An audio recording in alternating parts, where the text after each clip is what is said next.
Você já parou para pensar como uma máquina pensa? Melhor ainda, será que ela é capaz de pensar? Ou como você é capaz de pensar? Neste primeiro vídeo sobre a nova série AI, Inteligência e Consciência, vamos explorar a fundo os mecanismos da tal inteligência artificial que tanto pegou o mundo de assalto nos últimos anos. Vamos descobrir como ela funciona. Sim, você vai aprender isso. E vamos criar paralelos para os mecanismos do próprio cérebro para tentar encontrar alguma correlação que leve à seguinte conclusão lógica: máquinas têm consciência ou não? Obviamente que a resposta não será tão simples. Senão não seria Nyx, a deusa da noite, a desvendá-la para vocês. Venham comigo embarcar nessa nova jornada em busca da verdade sobre o fantasma na máquina. Antes de continuarmos, precisamos dar alguns passos para trás. Como sempre, vamos para a Grécia Antiga. Alguns dos primeiros conceitos de autômatos, dispositivos mecânicos que poderiam realizar movimentos autônomos, foram imaginados e, em alguns casos, até construídos por gregos antigos, principalmente como parte da mitologia e da filosofia. Um dos exemplos mais famosos é o de Talos, um autômato mitológico descrito por poetas gregos como uma grande figura de bronze que protegia a ilha de Creta, circulando ao seu redor 3 vezes por dia e atacando invasores. Talos é frequentemente mencionado como um dos primeiros robôs da mitologia. Outro nome importante é Herão de Alexandria, um engenheiro e matemático grego do século I, que criou uma série de dispositivos mecânicos que operavam de forma autônoma, como o primeiro teatro automatizado e fontes automáticas que funcionavam por pressão de ar e água. Ele escreveu vários tratados descrevendo essas invenções, como o Automata, onde explicava o funcionamento de suas criações. Essas ideias foram revolucionárias para a época e influenciaram fortemente o desenvolvimento de dispositivos mecânicos e o próprio conceito de autômatos na cultura ocidental. O Golem é um outro exemplo de autômato mitológico, neste caso, da tradição judaica. O Golem é uma figura de barro ou argila que, segundo a lenda, pode ganhar vida através de rituais e palavras sagradas. A mais famosa história de um Golem vem do século XVI, quando o rabino Judá Loew ben Bezalel de Praga teria criado um Golem para proteger a comunidade judaica de perseguições. Embora o Golem seja um ser criado por forças místicas e não por mecânica, ele se encaixa no conceito de um autômato, sendo uma criação feita para realizar tarefas específicas de forma autônoma. Outras culturas também imaginaram ou projetaram seres mecânicos ou animados por magia. Na China, o inventor Yan Shi é conhecido por ter criado um autômato no século III a.C. Disse que ele construiu um humanoide mecânico que podia andar e se mover. Embora esta história possa ter elementos de mito, os antigos chineses realmente desenvolveram conceitos avançados de engenharia, como relógios de água e dispositivos mecânicos. Na antiga Índia, existem menções a Vastu Shastra, um texto sobre arquitetura que descreve como construir máquinas ou estátuas animadas que podiam atender os desejos dos deuses. Na mitologia hindu, Maya Danava, um arquiteto divino, teria construído servos mecânicos e cidades inteiras que se moviam por magia, sendo controlados por encantamentos e fórmulas místicas. No Antigo Egito, estátuas de deuses e faraós eram frequentemente colocadas em templos, e algumas delas possuíam partes móveis, manipuladas por sacerdotes para dar a impressão de que estavam vivas e respondendo a rituais.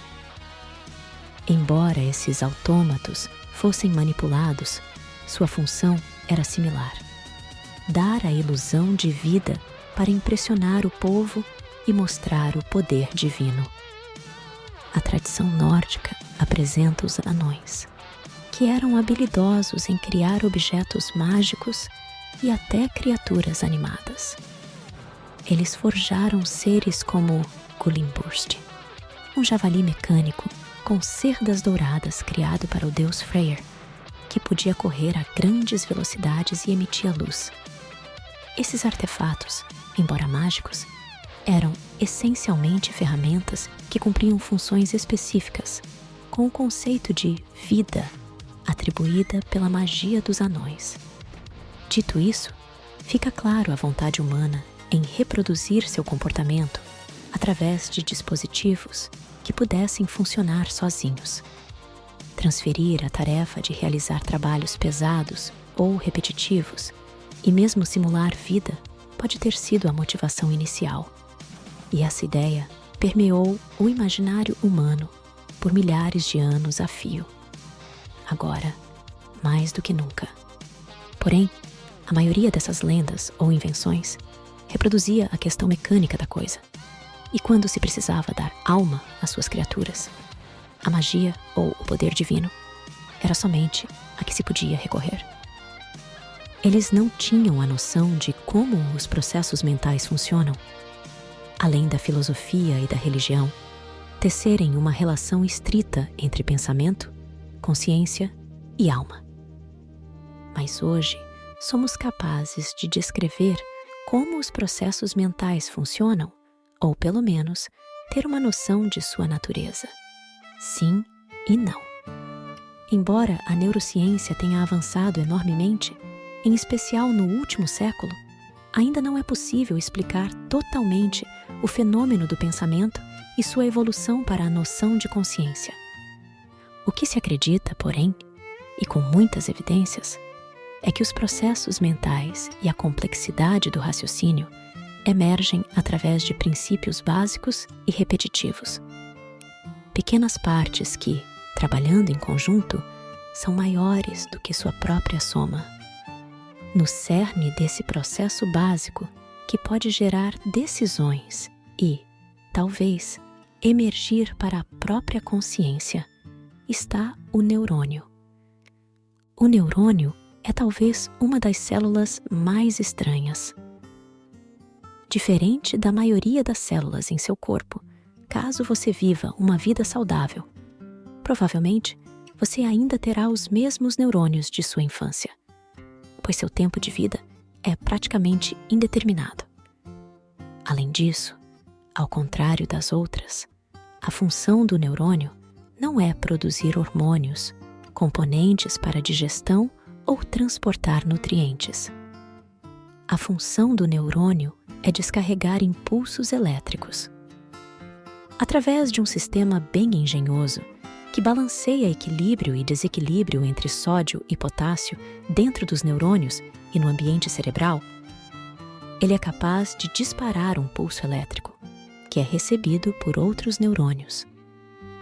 Esses neurônios, por sua vez, se interconectam e os disparos podem seguir diferentes caminhos e padrões, dependendo de como as conexões entre os neurônios estiverem configuradas. Essas conexões se chamam sinapses e podem ser estimuladas ou inibidas através dos famosos neurotransmissores. É nessa rede neural de centenas de bilhões de células que aquilo que você entende por si mesmo está neste exato momento. A despeito do que a espiritualidade possa dizer sobre o assunto, apegue-se apenas a fatos para compreender que é esse processo que gera todas as interações dos seres vivos com seus ambientes interno e externo, pelo menos aqueles que possuem sistemas nervosos. Essas conexões entre os neurônios se dão através dos dendritos, que seriam os canais de entrada dos estímulos elétricos, e os axônios, por onde sai o impulso disparado pelo neurônio. Dessa forma, cada neurônio consegue se conectar com cerca de 10.000 outros neurônios, e o ser humano possui, em média, algo próximo a 85 bilhões de neurônios. Em uma estimativa aproximada, embora não seja possível fazer uma correlação estritamente direta, estamos falando em algo próximo a 100 terabytes de informação. Obviamente que o cérebro não é um HD, mas use essa informação sempre que alguém lhe disser que você tem a cabeça cheia demais para aprender algo novo, pois, acredite, ele está longe de ficar cheio. Já os computadores possuem uma outra natureza emergente, mas de simplicidade semelhante. O transistor é o equivalente físico artificial do neurônio biológico. Ele é utilizado para controlar e amplificar o fluxo de uma corrente elétrica, e é justamente a combinação de uma grande quantidade desses componentes que torna possível, por exemplo, criar um processador que tem como função receber sinais elétricos, que significam dados e instruções, e transformá-los em alguma saída. Nesse exato celular, computador ou televisor onde você assiste este vídeo, uma infinidade de transistores é utilizada em conjunto para receber, processar e exibir a informação na tela e no alto-falante. Mas existe uma diferença crucial entre esses dois sistemas. Diferentemente do seu cérebro, o computador não consegue tomar qualquer decisão. Afinal, tudo o que ele é capaz de fazer é, de alguma forma, instruído, criado em linhas de código que precisam explicitar exatamente o que ele deve fazer com os dados que recebe e como deve ser sua saída. A essa tarefa chamamos de programar. Embora complexa e também de natureza semelhante, a falta de plasticidade sempre deixou o computador na desvantagem no que diz respeito à adaptabilidade, aprendizado e cognição. Conceitos relacionados diretamente ao que se classificaria como determinantes para discernir algo inteligente de algo simplesmente mecânico. Nesse quesito, o computador de hoje continua literalmente tão mecânico como aquele projetado por Charles Babbage no início do século XIX. Sua máquina analítica é uma maravilha da engenharia mecânica, capaz de processar e armazenar dados, e inclusive ser programado através de cartões perfurados. Porém, a empreitada não pôde ser completada pelas limitações estruturais e tecnológicas da época. Mas seu legado continua até hoje, na palma das mãos de bilhões de pessoas. Voltando ao cérebro, é justamente em sua plasticidade, ou seja, a capacidade de desativar conexões e ativar outras, ou reforçar conexões que tiveram bom resultado, ou inibir aquelas que não deram muito certo, que, muito resumidamente, o processo de aprendizado se dá. Quando experimentamos algo prazeroso ou recompensador, o cérebro libera dopamina, o que fortalece as sinapses envolvidas nessa experiência. Esse reforço sináptico cria um ciclo de retroalimentação positiva, em que o cérebro começa a buscar repetidamente comportamentos que resultam em liberação de dopamina. Esse mecanismo é o que sustenta o aprendizado por recompensa e também está presente em processos como vícios, onde a dopamina reforça ainda mais essas conexões, criando uma busca contínua pelo estímulo prazeroso. Em situações de estresse prolongado, níveis elevados de cortisol enfraquecem as conexões sinápticas, especialmente nas áreas do cérebro ligadas à memória e ao aprendizado. Esse efeito inibidor cria um ciclo de retroalimentação negativa, onde o estresse reduz a capacidade de formar novas memórias e aumenta a dificuldade de lembrar de informações. Como resultado, o estresse pode levar a uma espiral descendente de menos aprendizado, e maior dificuldade cognitiva, que, por sua vez, pode gerar ainda mais estresse. Bom, depois desse recap das aulas de biologia que você provavelmente faltou em busca de dopamina, o que isso tem a ver com inteligência artificial? Se o computador não é capaz de aprender como o cérebro, como foram criados os sistemas que aprendem? Eles realmente aprendem? Se você fizesse essa pergunta a algum executivo de alguma empresa de computadores gigantesca, não faz muito tempo, provavelmente diria ser um segredo industrial muito bem guardado. Porém, é sabido que tudo o que se chamava de inteligência artificial era, na verdade, um conjunto de programas que tinha por natureza a pretensão de repetir as ações de determinado agente, através de uma série de condições muito bem pré-programadas, que apenas respondiam perguntas dentro de um escopo muito bem definido. Isso é chamado de sistema especialista. Já tentou usar o chatbot do seu banco ou de qualquer serviço de atendimento eletrônico? Provavelmente, a maioria das pessoas ficava frustrada quando percebia que as respostas não se adaptavam a novas perguntas. Para responder a essa dificuldade e compensar tanto a falta de plasticidade física como a lógica, surgiu, dentro da ciência de dados, uma área do conhecimento chamada de aprendizado de máquina, um conceito que tenta trazer para o universo da computação a mesma capacidade do cérebro de se adaptar a novas informações. Deem um olá para o perceptron. No próximo vídeo da série, vamos explorar a fundo o conceito de aprendizado de máquina, o neurônio artificial e as redes neurais artificiais. Como sua evolução ocorreu e como sua aplicação no universo da informação impactou a vida de bilhões de pessoas. Mas o que você acha? Acredita que uma máquina é capaz de pensar? Duvida? Seriam os processos mentais naturais tão distantes assim dos artificiais? Escreva nos comentários. Vamos à carta de mistério de hoje.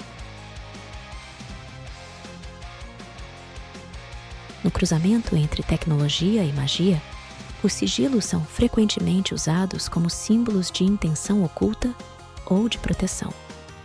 No campo digital, existem métodos semelhantes para ocultar informações. Qual técnica de cibersegurança esconde dados dentro de outros arquivos ou imagens, sem que o conteúdo original pareça alterado? A. Criptografia. B. Esteganografia. C. Tokenização. D. Ciframento mágico. E. Firewalling. Se você respondeu esteganografia, parabéns! Essa é a técnica de esconder dados de forma discreta. Assim como um sigilo mágico oculta intenções de maneira invisível. O mago pode criar uma intenção, desejo ou vontade através de uma frase ou mesmo uma imagem. Depois ele vai, ritualisticamente, embaralhando esses conceitos, até que a forma original da mensagem esteja totalmente irreconhecível, contendo apenas elementos abstratos da intenção original. Ele pode usar isso para criar artefatos como amuletos ou arquivos de computador, como canalização para suas meditações, por exemplo. Hoje, meus agradecimentos especiais vão para o Miguel Castro por sua contribuição. Muitíssimo obrigada! Finalmente lançamos nossa campanha de membros do canal. Você pode se filiar através do botão Seja Membro e ter acesso a vídeos novos com antecedência, emojis da Nix, além de conteúdos exclusivos que irei disponibilizar ao longo do tempo. Se preferir, você pode também contribuir através do LivePix, lendo o QR Code ali em cima ou clicando nos links da descrição e no primeiro comentário fixado. Você pode também clicar no botão Valeu demais aqui no YouTube. Toda ajuda é super bem-vinda e vai me permitir criar conteúdos cada vez melhores, mais relevantes e interessantes para vocês. Seu like, dislike e comentários são importantíssimos para que eu possa melhorar o canal, sempre. Não se esqueça de se inscrever e ativar as notificações para não perder nenhum vídeo. Fiquem bem. Sob o véu da noite.